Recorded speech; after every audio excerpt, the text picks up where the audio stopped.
Bryson DeChambeau had a meltdown for the ages on Friday at the Memorial Tournament.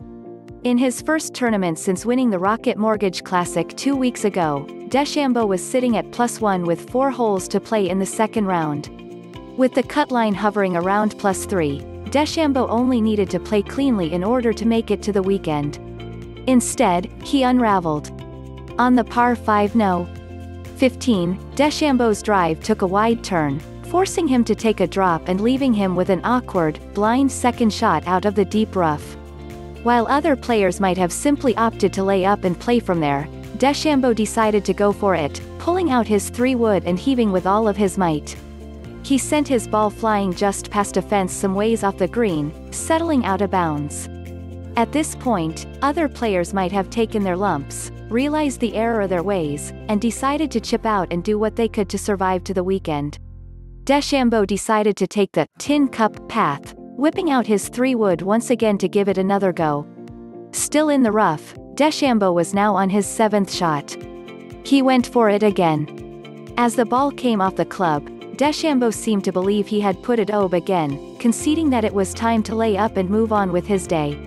Thankfully, Bryson was wrong. This one had finally landed in a playable spot. The drama wouldn't stop there. Once DeChambeau made it to where his shots had landed, it looked for a second as though his first shot out of the woods might be playable.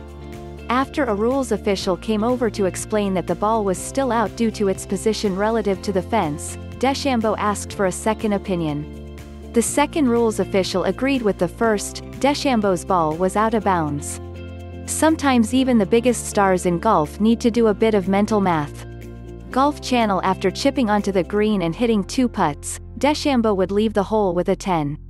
When his ball finally settled in the hole, DeChambeau was left to do some mental math to calculate what number to write down on his scorecard.